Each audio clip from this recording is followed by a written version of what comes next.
परमपिता परमात्मा और उनकी सभी पवित्र आत्माओं को नमस्कार। जवाब सतगुरु के। यदि हम अपने जीवन में रोज भजन करते रहे हैं तो क्या मौत फिर भी हमारे लिए भयानक होगी? जवाब, मौत भयानक नहीं होनी चाहिए। मौत भयानक कैसे हो सकती है जब हम रोज उसका अनुभव करने की कोशिश करते हैं। जब तक हम उस वक्त के लिए तैयारी नहीं करते, मौत भयानक और दुखदाई होती है। लेकिन जब हम प्रतिदिन भजन में बैठते हैं तो इसका मतलब है कि हम तैयारी कर रहे हैं। चाहे हमारे पास रूहानी अनुभव की पूंजी ना हो तो भी हम भजन करके शरीर को छोड़ने की रोज तैयारी कर रहे हैं। और जब वह दिन आएगा तो कोई वजह नहीं कि हम डरें। तब घबराने और दुखी होने की क्या बात है। मौत के बाद तो हमें वह मिलेगा जिसके लिए हम सारा जीवन कोशिश करते रहे हैं। यह तो खुशी की घड़ी होगी। यदि कोई व्यक्ति नाम खुद ही ढूंढ ले और उनका सुमिरन करने लगे तो क्या उसको इससे कोई लाभ पहुंचेगा? जवाब, कोई भी साधारण बुद्धि वाला व्यक्ति ये सब नाम हमारी पुस्तकों में से ढूंढ सकता है। इनको ढूंढना कोई मुश्किल नहीं, लेकिन इससे उसे कोई लाभ नहीं होगा। गोली तभी मार कर सकती है जब वह बंदूक की नली से होकर आए। आप उसी गोली को हाथ से फेंकें, उसका असर नहीं होगा। इसी प्रकार जब हमको ये नाम किसी संत के द्वारा दिए जाते हैं तभी उनके पीछे उसकी शक्ति रहती है। वह शक्ति जो अहंकार का नाश करती है, जो हमारे मन को निर्मल करती है, जो हमारे पूरे ध्यान को आंखों के पीछे इकट्ठा करती है। लफ्ज़ों में तो अपने आप कोई ताकत नहीं होती। मैं आपको एक छोटा सा उदाहरण देता हूँ। एक बादशाह किसी महात्मा के पास नाम लेने के लिए गया और महात्मा ने उसे राम शब्द का सुमिरन करने के लिए कहा। बादशाह ने कहा, मैं इतनी दूर चलकर इसलिए नहीं आया हूँ कि आप मुझे राम का जाप करने के लिए कहें। मैंने यह शब्द कई जगह पढ़ा है और हर कोई इस शब्द को जानता है। मेरा यहाँ इतनी दूर आने का क्या फ़ायदा हुआ? महात्मा ने कहा, क्योंकि यह शब्द तुमको मेरे द्वारा मिल रहा है, तुम इसी का जाप करो। अगर मैं यही शब्द किसी और से सुनूं तो क्या उसका वही असर नहीं होगा? राजा ने पूछा।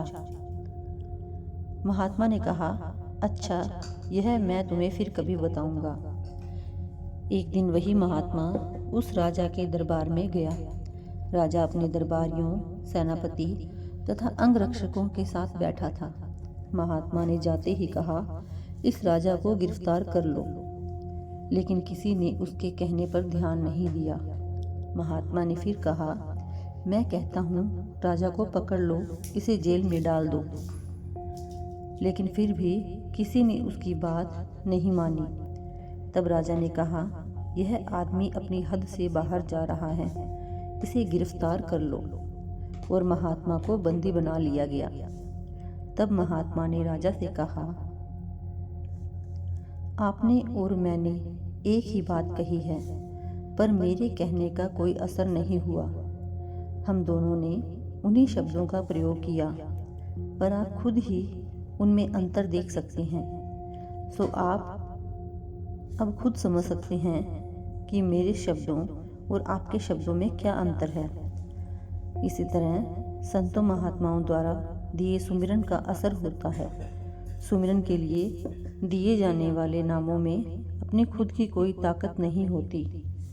ताकत तो सुमिरन देने वाले महात्मा की होती है। क्या सभी पूर्ण सतगुरु अपने शिष्यों को वही एक सुमिरन बताते हैं? जवाब, वे सुमिरन का तरीका सिखाते हैं। भाषा या परिस्थिति के अनुसार महात्मा जो भी लफ्ज़ ठीक समझे सुमिरन के लिए दे सकते हैं। सुमिरन के लिए दिए जाने वाले लफ्ज़ भिन्न हो सकते हैं, पर संतों द्वारा सिखाई जाने वाली सुमिरन की विधि एक ही होती है। आँखों के बीच में ध्यान को एकाग्र करने के कई तरीके हो सकते हैं, लेकिन आंखों के केंद्र से ऊपर की मंजिलों पर जाने का एक ही रास्ता है, और वह है शब्द, धुन या नाम। चेतनता को आंखों के पीछे लाने के लिए कुछ लोगों ने अन्य उपाय भी किए होंगे, लेकिन आंखों से ऊपर जाने के लिए दो रास्ते नहीं, सिर्फ एक ही है, शब्द या नाम। भारत में मूर्ति पूजा इसी प्रकार शुरू हुई। लोग मूर्ति पर ध्यान जमाते थे, और जब ध्यान एकाग्र हो जाता था तब वे उस मूर्ति को भूलकर अपने ध्यान को आंखों के बीच में एकाग्र करने की कोशिश करते थे। हो सकता है कि शुरू में वे ऐसा करने में सफल हो जाते हों, लेकिन अब लोग मूर्ति से ध्यान को हटाकर अंदर आंखों के केंद्र पर लाने का तरीका भूल गए हैं और मूर्ति की पूजा में ही लग गए हैं। यह सब और कुछ नहीं, केवल ध्यान करने का एक साधन था।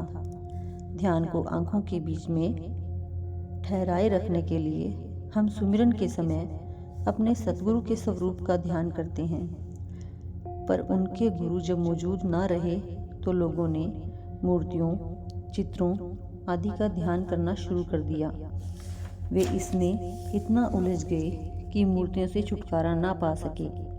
वे अपने ख्याल को आंखों के केंद्र पर ना ला सके और बाहर ही रहने लगे। सो आंखों के केंद्र तक आने के कई साधन हो सकते हैं, लेकिन उससे ऊपर जाने के लिए नाम के सिवाय और कोई रास्ता नहीं है। Thank you.